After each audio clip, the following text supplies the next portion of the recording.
इस लेक्चर में हम पढ़ने वाले हैं किसी भी कंपोनेंट या किसी भी प्रोडक्ट या सिस्टम का सीरीज़ कनेक्शन कंपोनेंट्स का पढ़ेंगे हम। तो किसी भी प्रोडक्ट या सिस्टम में जो सीरीज़ कनेक्शन होता है जब कंपोनेंट्स का, तो रिलायबिलिटी सिस्टम की कैसे वेरी करती है ये पढ़ेंगे। तो पिछले लेक्चर में हमने यहाँ तक देख लिया था कि ये प्रोडक्ट जो होता है वो कंपोनेंट से बिना होता है, और रिलायबिलिटी जो कंपोनेंट की होती है उस पर डिपेंड करती है प्रोडक्ट की रिलायबिलिटी, मतलब प्रोडक्ट की रिलायबिलिटी उसके कंपोनेंट्स की रिलायबिलिटी पे डिपेंड करती है। ये हमने पिछले लेक्चर पर देख लिया था। आज हम देखेंगे फॉर सीरीज कनेक्शन क्या क्या होता है कंपोनेंट और प्रोडक्ट के बीच में रिलायबिलिटी का जो डेरिवेशन से जो फार्मूला निकल के आता है वो कैसे होता है। सीरीज कनेक्शन मतलब पहले कंपोनेंट उससे दूसरा कंपोनेंट जुड़ा होगा, दूसरे के बाद दूसरा कंपोनेंट जो होगा वो तीसरे से, तीसरा कंपोनेंट चौथे से, ऐसे करके nth कंपोनेंट जो होगा वो n-1 कंपोनेंट से, ऐसे करके n कंपोनेंट हैं अगर, तो वो सीरीज़ में जुड़े हुए होंगे। ठीक है। अगर R1 R2 R3 जो है रिलायबिलिटी हो जाए अलग अलग कंपोनेंट की, R1 जो है वो C1 कंपोनेंट की, R2 C2 कंपोनेंट की, R3 C3 कंपोनेंट की, ऐसे करके रिलायबिलिटी है। और सिस्टम जो रिलायबिलिटी जो है वो RS है। RS is the reliability of the system, R1 reliability of the component 1, ऐसे ही R2 रिलायबिलिटी ऑफ कंपोनेंट 2, ऐसे ही RN reliability of component nth हो जाए। तो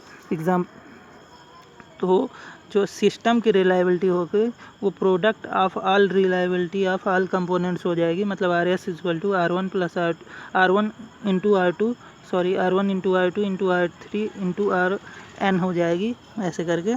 तो सब जितने भी कंपोनेंट हैं उनका मल्टीप्लिकेशन कर देंगे उनकी रिलायबिलिटी का।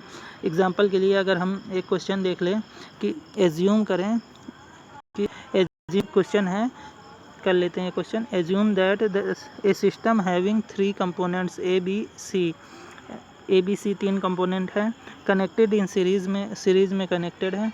The reliability of the component A B and C are 90%, 95% and 95% respectively.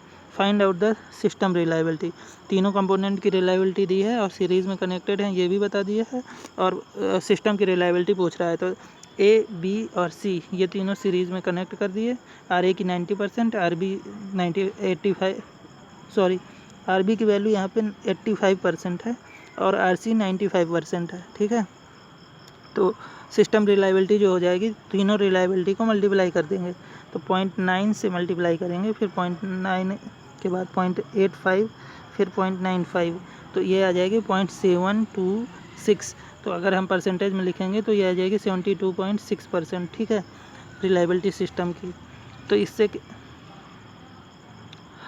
अब अगला एग्जांपल एक और देख लेते हैं। There are 4 components of equal reliability making a system. In system all 4 components are connected in series, the system reliability is, मतलब 4 component हैं। ठीक है, एक सिस्टम बना रहे हैं और चारों जो हैं वो सीरीज़ में कंपोनेंट जुड़े हुए हैं, और सिस्टम की रिलायबिलिटी किसके बराबर होगी, ये ऑप्शंस में लिखा है, उनमें से कोई एक ऑप्शन सही होगा। इक्वल टू, पहला ऑप्शन है equal to component reliability, less than और इक्वल टू कंपोनेंट रिलायबिलिटी। उसके बाद होता है यहाँ पे ग्रेटर देन और इक्वल टू कंपोनेंट रिलायबिलिटी, और आखिरी है लेस देन कंपोनेंट रिलायबिलिटी। तो इसका जो सही आंसर है वो दूसरा है, लेस देन और इक्वल टू कंपोनेंट रिलायबिलिटी। अब ये होगा कैसे, ये एक्सप्लेनेशन देख लेते हैं सॉल्यूशन के तहत। तो इसमें देखो एग्जांपल के लिए, सॉल्यूशन के लिए इसमें हमने क्या मांगा कि चारों कंपोनेंट की रिलायबिलिटी जो है वो सेम है, R1 R2 R3 R4 चारों सेम है। तो 2 कंडीशन बनेगी, एक होगी कि R1 R2 R3 R4 की वैल्यू एक हो जाए, सेम है मतलब एक हो जाए, और दूसरी कंडीशन बनेगी R1 R2 R3 R4 की वैल्यू लेस देन 1 हो जाए। तो अगर R1 R2 R3 R4 की वैल्यू लेस देन 1 हो गई तो इसे हम बोलते हैं फ्रिक्शन की कंडीशन बोलते हैं, अगर लेस देन 1 आ जाती है। ये कंडीशन है, अगर किसी भी रिलायबिलिटी लेस देन 1 आती है किसी की, तो उसमें फ्रिक्शन कंडीशन अप्लाइड है। ठीक है। तो फर्स्ट केस में जो अगर हमने सब कंपोनेंट की रिलायबिलिटी एक मान ली है, तो फर्स्ट केस में जब हम मल्टीप्लिकेशन करते हैं चारों का तो सिस्टम की रिलायबिलिटी भी एक आ जाती है। सेकंड केस में क्या होता है, आर एस जो है वो मल्टीप्लाई करेंगे तो पहले से ही 1 से कम है सारे, तो सिस्टम की भी रिलायबिलिटी 1 से कम आ जाती है। ठीक है, लेस देन 1 आ जाती है। इससे क्या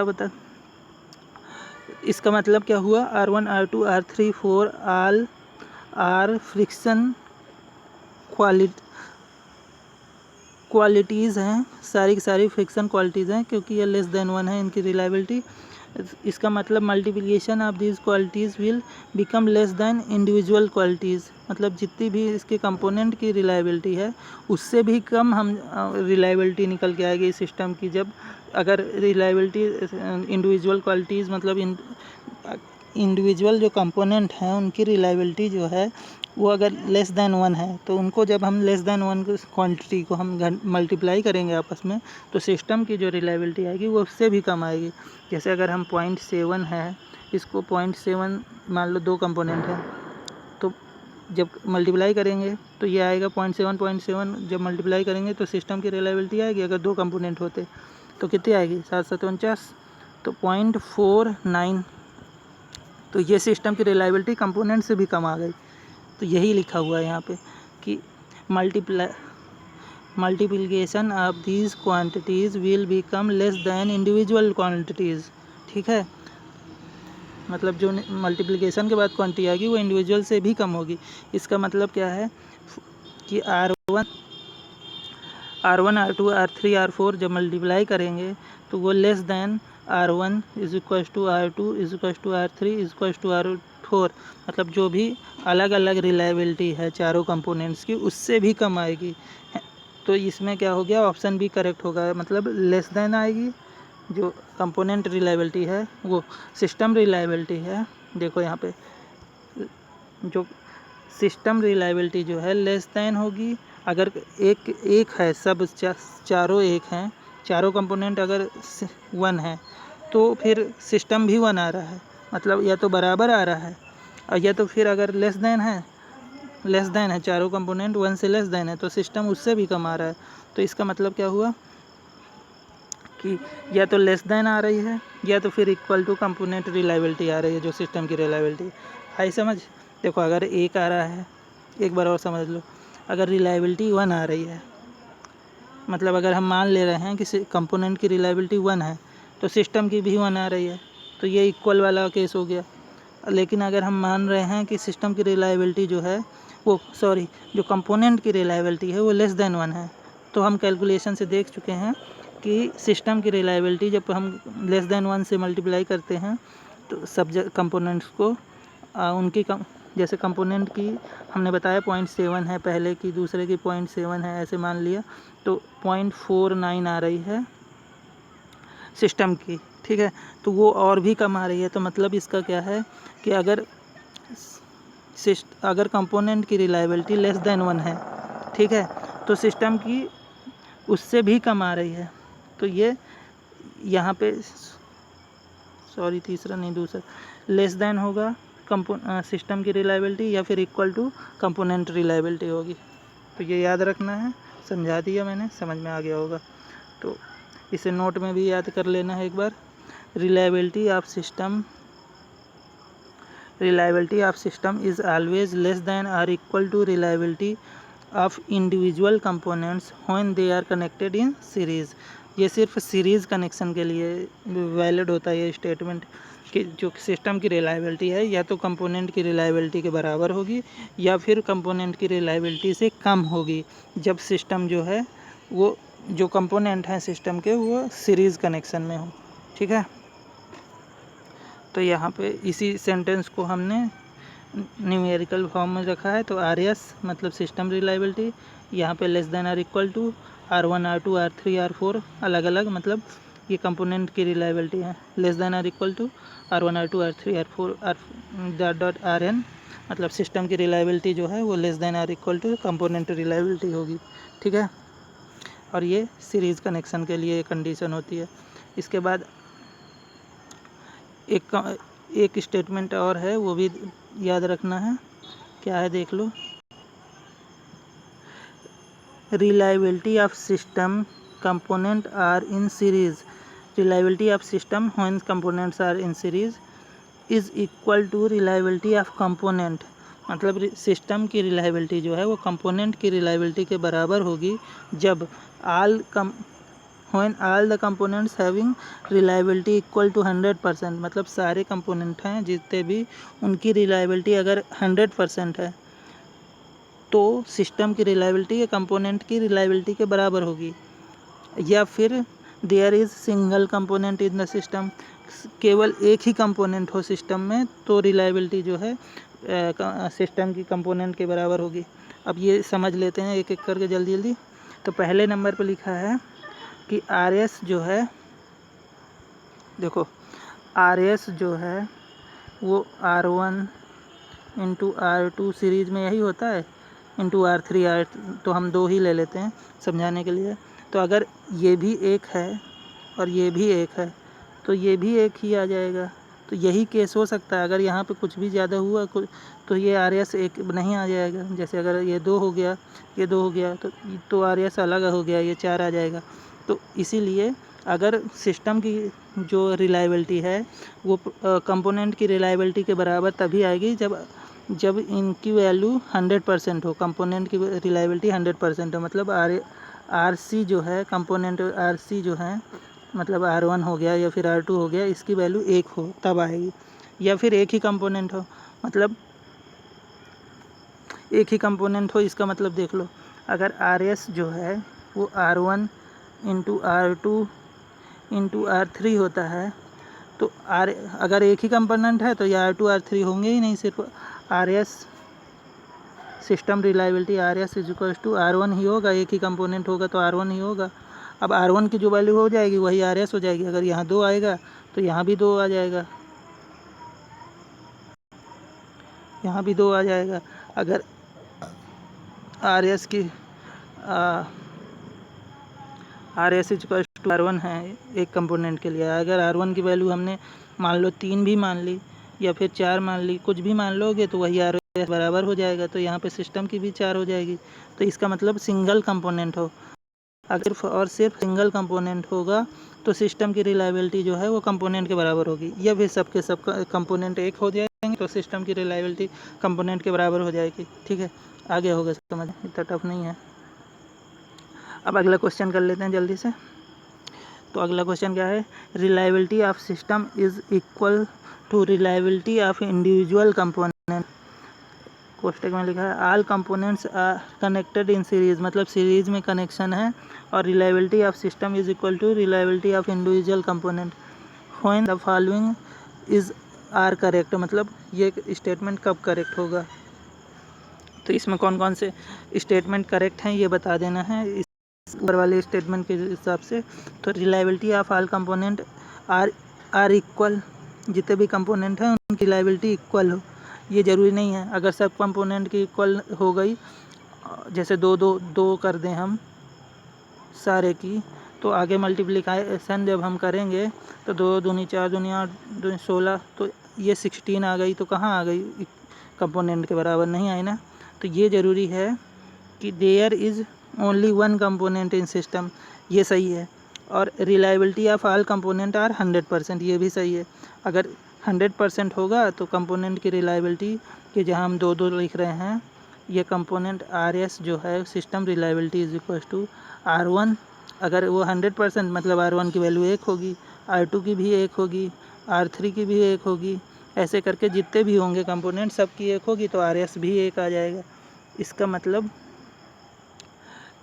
there is only one component in system, ये भी सही है। और reliability of all component is 100%, ये भी सही है। तो यहाँ पे ऑप्शन बी सही हो जाएगा, सेकेंड और थर्ड। ठीक है, आगे है ना ये क्वेश्चन समझ में, ये क्वेश्चन उसी पे बेस्ड है जो पिछला कॉन्सेप्ट समझाया था। ठीक है, उसके बाद अगला क्वेश्चन है वो करेंगे और इससे एक कॉन्सेप्ट सीखेंगे, नोट में लिखेंगे।